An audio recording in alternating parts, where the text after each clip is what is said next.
Oh, it is wonderful to be together. And for all the months and all that's happened, and it's almost incredible to think about. We watched the reminder videos of Live at 5 and all that's happened.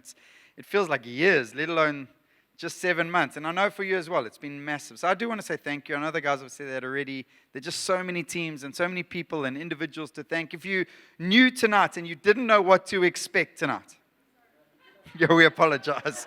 And just, I already have a handwritten apology note. I just need to make it out to you. But that's a usual process. And we do love having fun. We do love being together. We do love enjoying these moments together because we know there's a lot of hard work behind the scenes. Some of the people that came up tonight, lots of hard work, all behind the scenes, making sure the phone calls, the care teams, everything happening. So we do want to say thank you. But I want to give us an encouragement tonight, just with something of a vision and something of a reminder of why we do what we do. Why do we do coffee for people? And why do we make good coffees for people? Why do we work really hard to do sound well? And why is there a whole thing to do online well to reach the world around us? Why is it? Well, if you really want to know, it's up on the wall. It's always been on the wall. It was during lockdown, it was more like reach fair because the R fell off, but now it's back to reach far. It is raise up and it's release wide. That's what we're on about. And we'll take some time to work that through if you're new in our story and explain to you about, but it's not complicated. And we're very clear about what that mission is. But I do want to say that there's a challenge that's been exposed in and through this lockdown story. And I want to speak about this challenge. And then I want to talk about the answer of the local church to this challenge. And it's a replenishment problem. Some of you don't know what is he on about. He has reached here. He's preached all his best sermons during lockdown. He's got nothing more. No, stay with me. Right at the beginning of lockdown, we got together with a group of pastors from all around South Africa and actually a whole bunch from around the world. And we were connecting online and encouraging. And someone sent through this incredible message from Tim Keller, who spoke about the after effects of 9/11. And what happened in 9/11 is all the churches and all the leaders and everyone involved in NPOs and all these aid organizations, they ran to the need of a city. And they buried themselves in the need of a city. And for month after month, they poured their lives into pastors and people in churches, pouring their lives into the brokenness of a city. What they realized is 2 or 3 years later, massive measures of burnout in pastors and people who worked in those fields. And they poured themselves in. The problem, there was a replenishment problem because they weren't allowing God to pour into them. And there was a deficit between the outflow out of their lives because of chaos scenario and the necessary inflow. And I've realized that it's the same for us. We have to be aware. We have to learn. I had to listen to Tim Keller. He wasn't saying, don't pour yourself up. He was saying, make sure that the inflow is always greater. And I've learned recently something called a borehole. We have a borehole on the property that we live on. And I just thought that thing was like an never-ending supply of water that I didn't have to pay for. I just thought this is the most amazing thing in the world. Never had one before, moved to Cape Town, got a borehole. Epic. I mean, we literally don't use municipal water. And it's amazing until it's not working. And then they tell you, no, the challenge with a borehole is you can't just keep drawing and filling up your pool after your kids have kicked all the water out for days because a borehole has to replenish itself at the bottom. And what happens if you overdraw a borehole too quickly, too much, in too short a period, that can collapse at the bottom, and your footwells, where it draws the water from, can collapse on itself, so it doesn't work then. The challenge as well is if you don't draw on a borehole consistently over time at decent measures, well, then they get clogged and sand fills up and you end up having to cern it and blow it out. And I've realized that I've made some assumptions about my own energy, my own resources, my own times, and I'm sure some of you have as well. I know some of your stories. I know some of the output, some of the pouring yourselves. I know some of the people in your lives who you met in church and you've been pouring your life into them year after year, and then chaos has come into their world and you've carried that chaos as a burden, a cross that is too heavy to bear, and it's weighed you down at times. I know that. Why? Because we love people. So I'm not saying in any way, stop loving people. I'm saying that every outpouring, there has to be an inflow. Otherwise, there will be a deadly deficit. And I want to just speak into that. It's a real picture. And the only way I can express that is I was, for many, many years, I did a sport called paddling, and it was called the Doozy, and you Cape Townians know nothing about it. It's better than anything you've ever seen in sport. No, I'm joking. But in KZN, it's quite a big thing. It's in the middle of summer, in the middle of January, in the hottest month of the year. You pedal from Pietermaritzburg to Durban, and it's like thousands of degrees. It's ridiculous. And there's this one spot where you take your boat and you run with your canoe for about 12 kilometers over a mountain. It's awesome. You should try. It's amazing. But I remember doing it every year. My highlight was I would get to the end of a paddle knowing this run was coming. But I knew my seconds would be at a specific spot that we met. It was like a secret spot not everyone knew about. But if your seconds got there, they could help you for longer. They could replenish you for longer. They could encourage you for longer. They could revive you for longer with snacks and with water. But the best thing they had was a bucket of ice cold water. I'm talking 20 liters of the coldest, best water. That the minute they touched your legs with sponges, the minute they poured it over your heads, your whole body came alive. It doesn't matter it was 40 degrees and you were running and sweating and half dead. When they gave you those cold waters and they gave you the cold drinks and they gave that stuff and they poured it over you, it was like invigorating life came to your body again. And all the energy you'd poured out, it didn't matter anymore because you were replenished. Well, again. They filled up your water systems and they would open it up and pour fresh juice and cold, fresh juice in there. And you knew the next 2 hours would be okay. You'd make it because those guys were there at that spot. So they had this massive responsibility to refresh you, to resource you, to revive you, to remind you that you can do this. Why do people come to church? I'd love to think it was for deep theological preaching every time. And every time I met someone, I say, why'd you come to church? Well, I woke up looking for good, sound teaching this morning. I've never had that answer. I've never had the answer, well, I'm coming to church, I'm looking for theologically sound, highly energetic worship with maybe a beautiful Ugandan man to lead it. It's like I've just never had that answer. I mean, it'll be a good answer. I'm not saying it's a bad answer. It's just not the one I've ever got. You know what the real honest answers I've got? It's actually, I'm so thirsty and I'm desperate. And I'm in a deficit in every area of my life. My relationship's broken. My resources dried up because life has sucked it out of me. And everything I've run at and everything that I've run to and the artificial stimulants I've put in my life that never actually sustain, never actually revive, never actually call my body to respond, eventually fade away, and I realize I need something more. I need living water. And they just know enough, and we're fortunate enough to be in a nation that people know enough that there's living water when it comes to Jesus. And they're looking for that. They're looking for that. See, most people come to church like the woman in Luke 8 that I preach about, and this lady who for year after year, 12 years, has struggled with hemorrhaging and loss, and she's anemic from the loss, and she's got no energy, and she's no more resources, financial, emotional, whatever resources, they're all gone. And she's trying to push into a crowd. She's trying to push. There's years of challenges. The world has run out of answers. What is she looking for? She's looking for the refreshing, the resourcing, the reviving, and the reminding. It might just be like a woman at a well. It might just be like someone caught in adultery. It might be a beggar who's been stuck in their brokenness for 37 years. It might be someone who spent their whole Saturday night on the internet looking at pornography, waking up on Sunday morning feeling so dirty, they need to go somewhere to get washed. And they don't know where and they don't know how, but maybe, just maybe, they walk to the doors of the church. It might be a father desperate for their child to get well and needing healing. It might be a spouse fighting for the courage just to stay in the marriage one more day to see if God can do something. I'm just trying to remind us of what it is to do church. Why do we do church? And you know what they might encounter? I would say they might encounter one of two things. One, they might encounter the crowd of Luke chapter 8.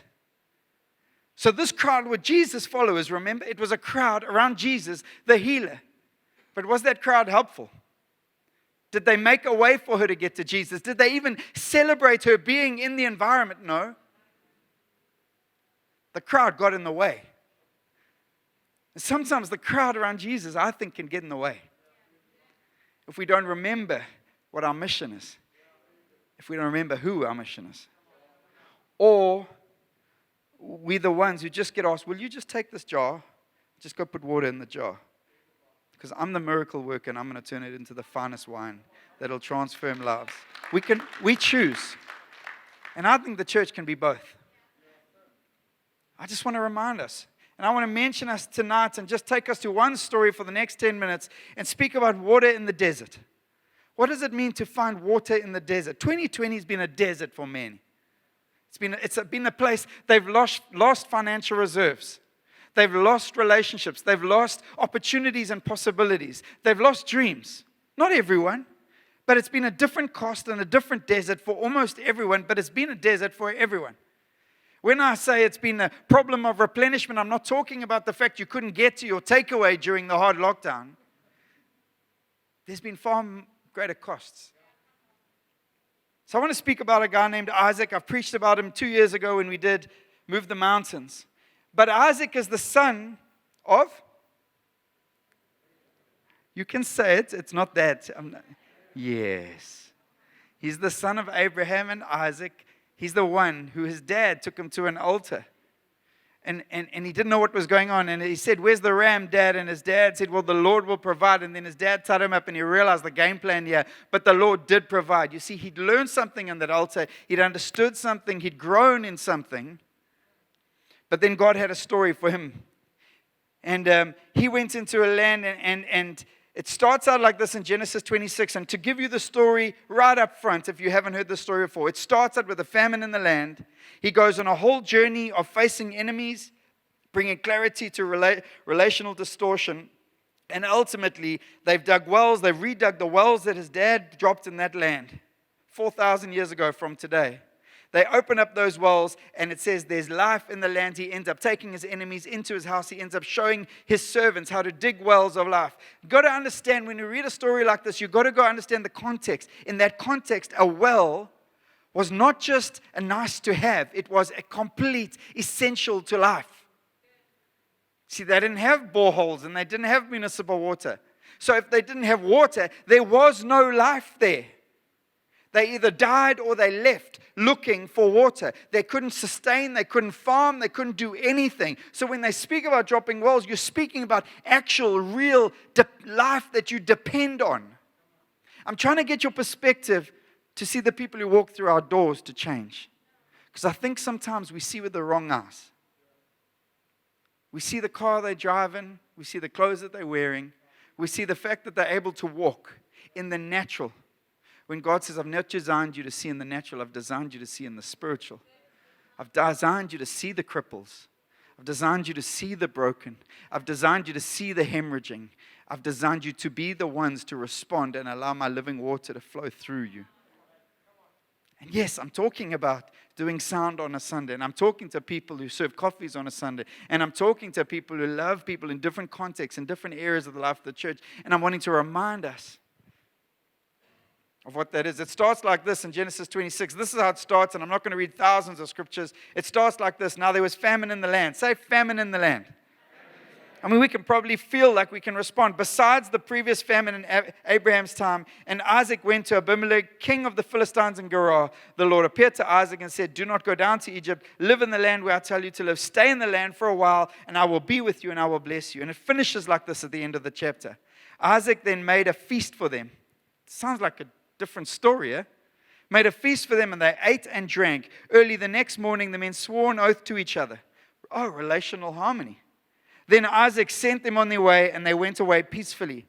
That day, Isaac's servants came and told him about the well they had dug. They said, "We found water."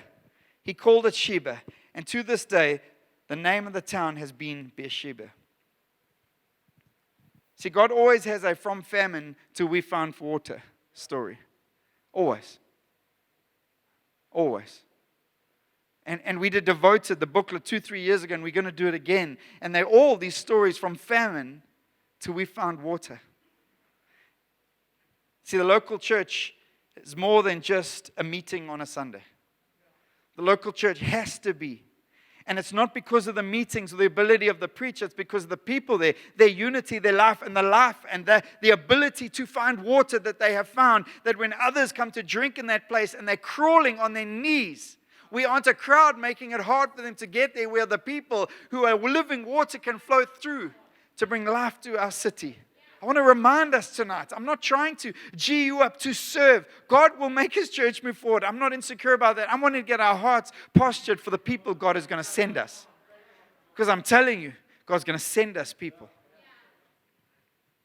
And the problem, again, we see with natural eyes. What if we started to see people in the terms of the Bible like hunger and thirst and desperation and brokenness? What if we saw with the eyes of Jesus when He says, someone touched me? And Peter goes, but there's a crowd. He says, no, someone. One. Point number 2, in simple, our God of Jarrah, which however you say that, it's this place of first encounter. It's a place of famine in the natural. There's famine in the land. And there's this incredible word. It says, the Lord appeared to Isaac and said to him, do not go down to Egypt. Live in the land where I tell you to live. Stay in this land for a while, and I will be with you, and I will bless you. See, if you go look at Jarrah on a map, it's not actually a sexy place to be. It could be on the lake, but it's not. It could be on the sea, but it's not. It's flat bang in the middle of it all, like Boksburg. Bless you all. I got a wife from the south of Johannesburg. I can say that, because the Lord has blessed me. But the challenge is, sometimes I see Christians moving from a place of promise very quickly because there's famine in the land with the natural eyes. And we forget that the God of creation made a promise. And I've heard the promises. God's promised me this, and God said this, and I prophesied this. Okay, cool. 6 months later, where are the promises? There's famine, and I'm out of here. And this is not a stay in South Africa, I'm staying, hashtag. It's none of that. It's just where you are. What are the promises God has given you where you are? Because if you find courage in the promises that the God of heaven has given you, you find courage to navigate a famine and to start digging wells in dry soil, trusting that the God of heaven will bring water from the soil. It's what we do. It's who we are. It's who we are.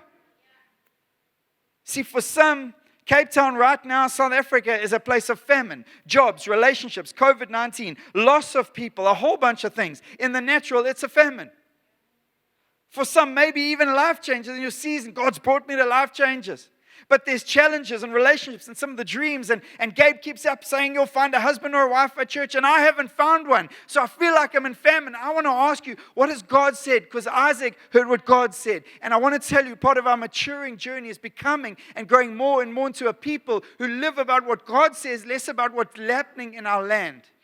It's called being a crazy people of faith. It's called crazy faith. It'll never make sense to the world. And I'm not trying to get you emotionally charged up. I want to show you a man who lived in a land of famine, stayed in a land of famine, put wells down in a land of famine, and God said, here's 100-fold. You know what 100-fold is? It means $1 becomes $100. It means one effort becomes 100 efforts. Why? Because the God of heaven isn't limited by the famine of this land. He just isn't. And I've got to remind us that, and the biggest thing that's often missing is, where's the God of Jarrah, and what is your Jarrah? Because Jarrah has a king, a little king called Abimelech, but it has a big king called the God of heaven. Point number 3, it's not what it looks like. You know that classic statement that someone walks in the room and the guy on the TV's on his phone, and his wife walks in when he shouldn't. He goes, that's not what it looks like. Yeah, have you seen that? Gabe, you laughed the loudest there. Just saying, observation. And but it's that classic. It's not what it looks like.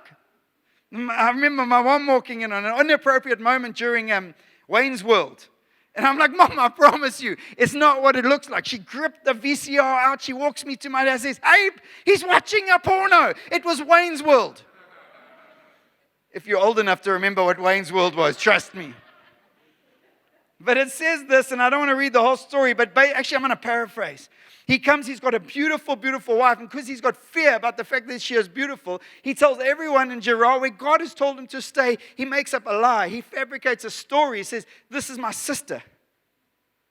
And then one day, people see him kissing his wife, but he's told everyone his sister, and the king comes to him and he says, what are you doing, bro? You told us that's your sister. Are you kissing your sister? Is that your wife? Oh, you lied to us. And that restoration happens, and the relational chaos gets restored, and he brings clarity to that. The very next verse is an incredible verse. It says this, and carries on, and it says I've skipped past it. It says the very next verse. Isaac put down seeds and reaped 100-fold. And I paraphrased the whole scenario there, but essentially there was this relational brokenness. I'm telling you, if we want to see what God has for us, we've got to get through the relational stuff on this earth. And I'm going to push you towards that. If you want to count for God, you're going to have to face up to relational challenges. It means you're going to have to deal with confrontation. It means you're going to have to deal with offense. It means you're going to have to push through the tough conversations. Here, look around. Look around. Say, thank you, Lord, for the offenses in this room. Say it.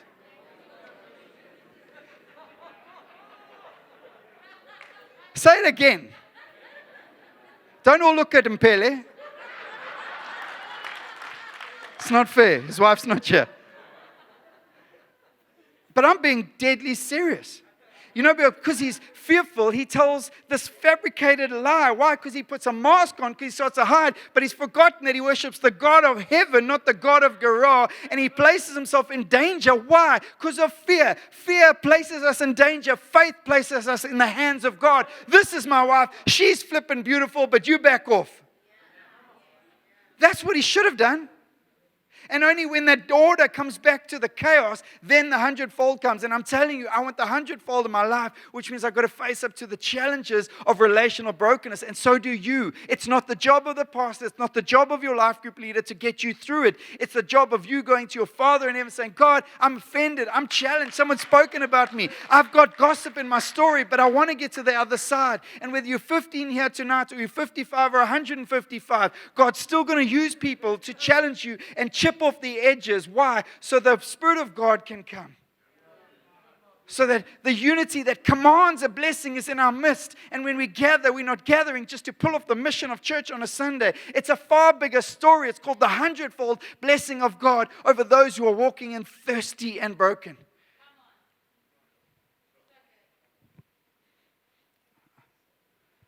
And lastly, I want to mention the challenges that it's just keep digging. What happens? He starts digging up the wells. Just digging. Digging's not cool.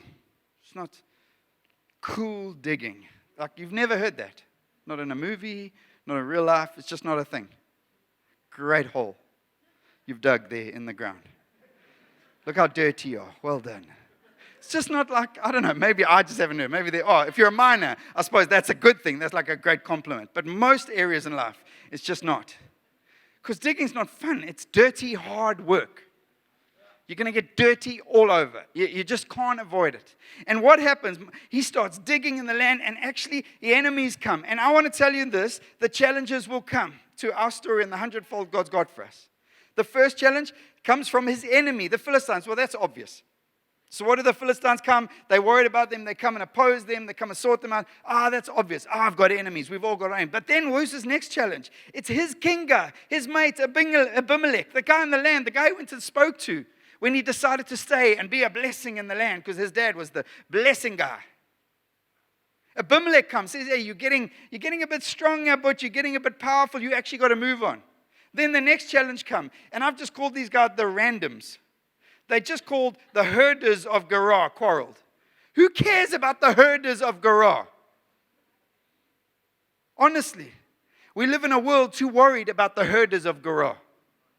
We live in a world where the herders of Jarrah can make a statement on social media and our whole world is flung out. And we're not realizing that in the light of what the Father in heaven says, it does not matter. And we end up investing our lives into people we'll probably never meet. And we start giving our attention to people we're probably actually not worried about what they really care about. And we forget that I'm called to pour myself into the people who are here. And I spent my life on social media during lockdown. Well, I didn't, but I'm playing the role.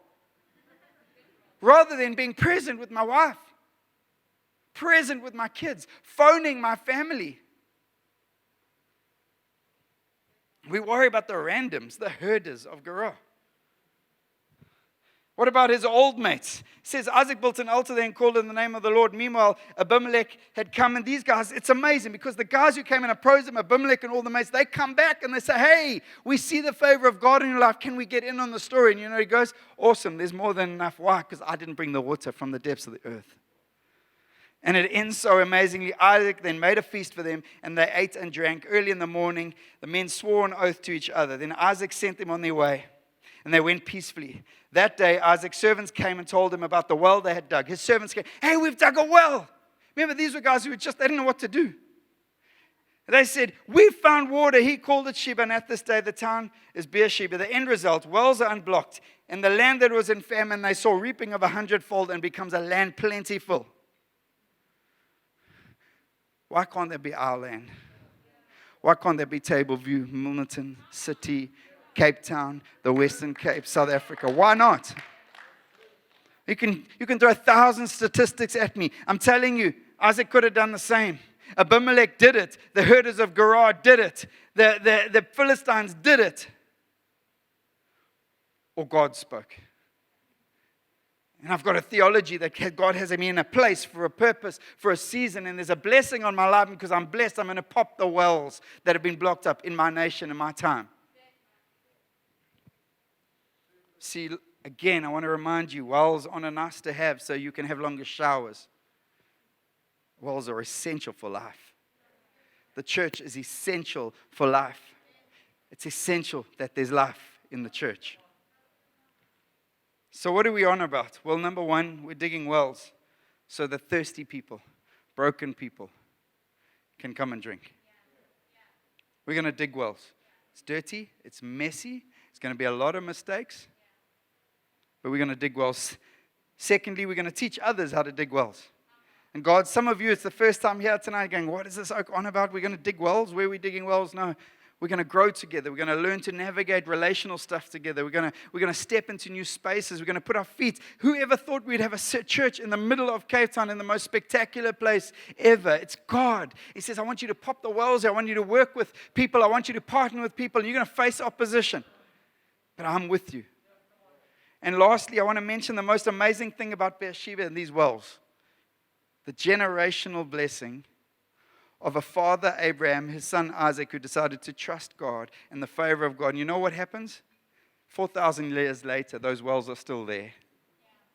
Beersheba means the place of 7 wells. It's the oath of 7 wells. It's where God popped it, the oath of 7. They dropped 7 wells down, and that still stand there today. But who's going to pop the wells in our generation if not us?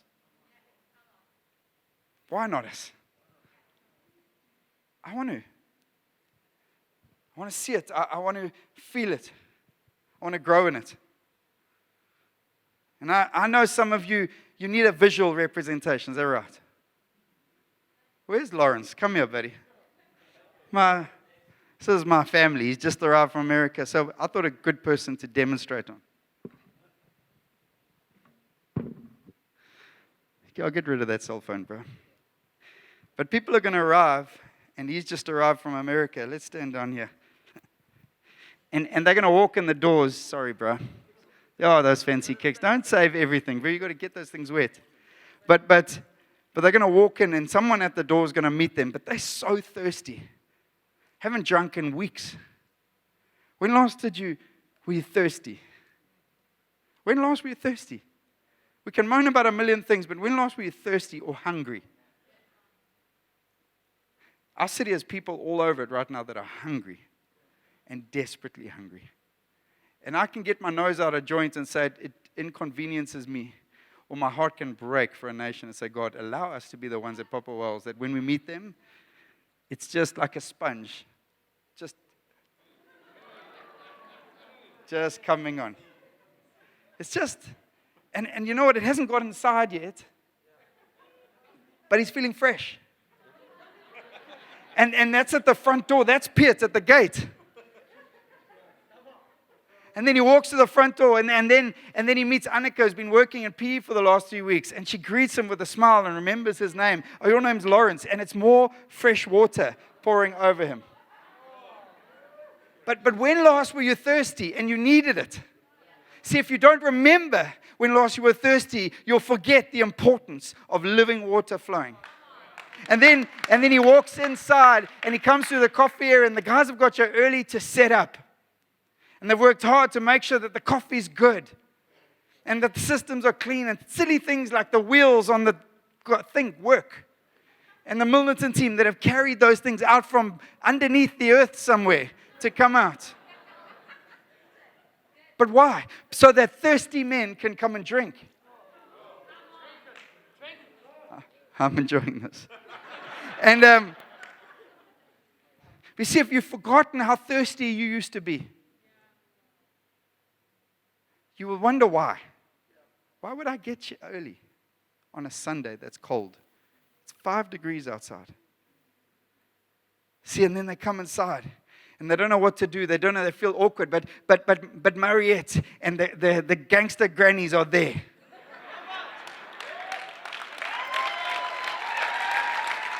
And they are just love buckets pouring over. They're like, you got no choice. I'm going to love bucket you till you don't know how whole and healed you are going to get. You thought you were going to come here for a coffee. I'm going to tell you what Jesus is going to do. And then the first strum of the guitar. And it's in tune. And they count 1, 2, 3, 4, and it works. But Bunty starts singing a song that he found deep in the presence of God. Found the courage in the presence of God to bring it before community. And you know what happens? Living water flows over the thirsty. And then someone preaches the word of God. It's cost them time and energy. And what happens? Living water starts to flow again to the deepest parts until people are so saturated in the living water, not of the church, not of what a church can do, but of what the gospel can get to. And all I'm trying to do is remind you, someone is going to come here. Someone is going to walk into the venue in Milton. Someone is going to walk into the city.